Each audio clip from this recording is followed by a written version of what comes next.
Assalamualaikum warahmatullahi wabarakatuh. Waalaikumsalam warahmatullahi wabarakatuh. Selamat siang Ibu Kori dan Ibu Devi. Mohon maaf mengganggu waktunya. Kami mahasiswa dari PGSD Universitas Pelita Bangsa mohon izin untuk meminta sedikit waktu luang dari Ibu Kori dan Ibu Devi untuk kami melakukan wawancara mengenai struktur organisasi, tata kerja, dan tata tertib di sekolah SD ITS Salam. Mohon izin ya Bu ya, nanti kita ada beberapa pertanyaan yang akan kita ajukan kepada Ibu untuk menjadi bahan pembelajaran dan pengetahuan baru untuk saya pribadi dan untuk teman-teman. Ya, langsung saja kita mulai ke pertanyaan pertama ya Bu. Pertanyaan yang pertama, bagaimana cara pengorganisasian di sekolah SD ITS Salam? Untuk pengorganisasinya sendiri, sekolah kami di bawah naungan Yayasan Romjatul Ilmi dan untuk aturan-aturannya kita dari atas ke bawah.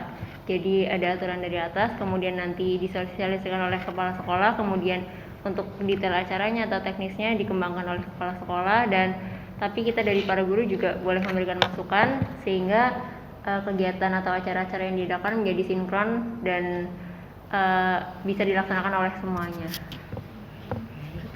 Selanjutnya Ibu, Iya. ada pertanyaan kedua itu kebijakan apa saja yang dibuat oleh kepala sekolah dalam pengelolaan kelas?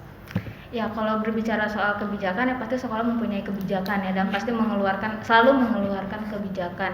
Salah satunya itu seperti mengatur kedatangan guru harus jam berapa gitu kan, siswa jam berapa. Tentunya kan kalau guru harus lebih pagi datangnya daripada siswa seperti itu. Kemudian guru diminta untuk menertibkan administrasinya. Nah, seperti itu. Lanjut ke pertanyaan ketiga ya Bu. Apakah ada program khusus untuk mengembangkan kualitas guru dan staf di sekolah SD ITS Salam? Jika ada, program apakah yang sudah dilaksanakan? Untuk program khusus untuk pengembangan guru ada bimbingan teknis dan ada sosialisasi serta seminar-seminar kependidikan.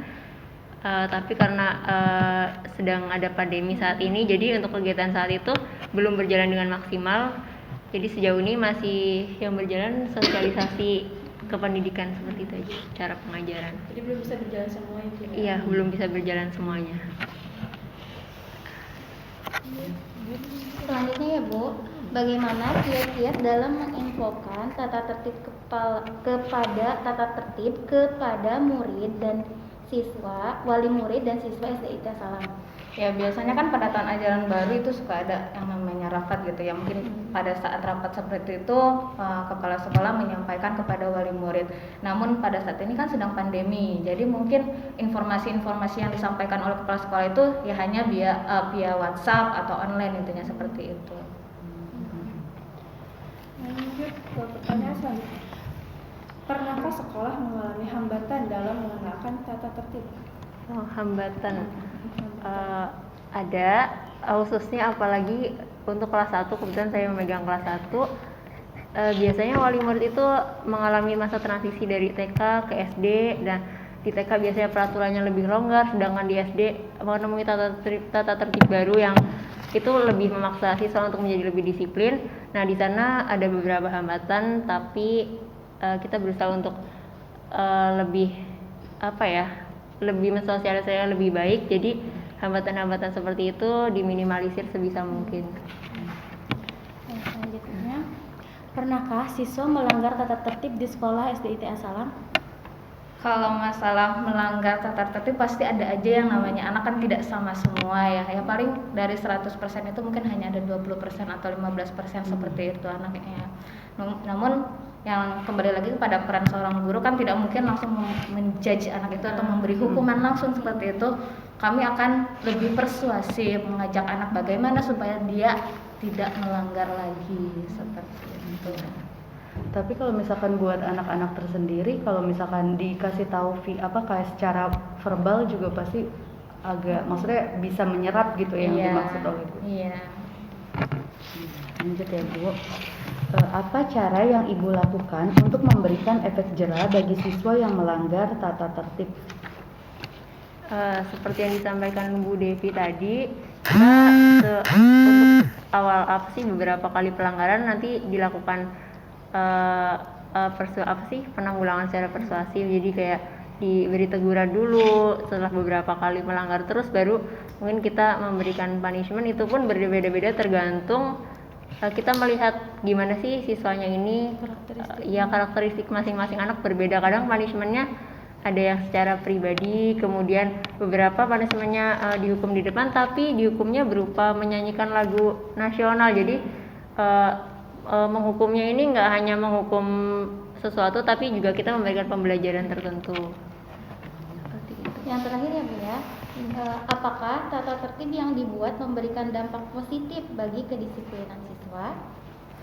Ya, kalau misalkan seorang guru memberikan tata tertib, khususnya kan untuk mendidik anak juga ya, untuk menjadi anak lebih terlatih, lebih disiplin, dan tentunya kalau misalkan kita kembangkan terus seperti itu ya anak pasti akan berdampak positif pada dirinya sendiri.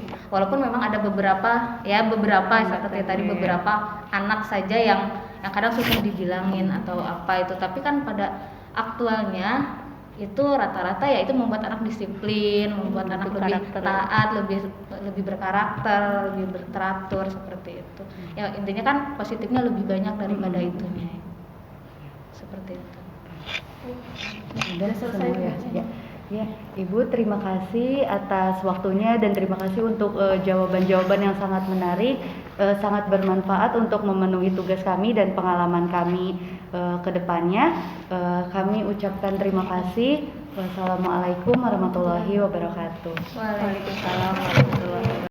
Assalamualaikum warahmatullahi wabarakatuh. Saya Nida Amira akan memberikan kesimpulan mengenai hasil observasi yang telah saya lakukan. Struktur organisasi dan segala pengorganisasian di SDIT Salam berjalan dengan lancar karena adanya kerjasama yang baik antara pihak yayasan dan pihak sekolah. Begitupun dengan program-program yang tujuannya untuk meningkatkan kualitas tenaga pengajar.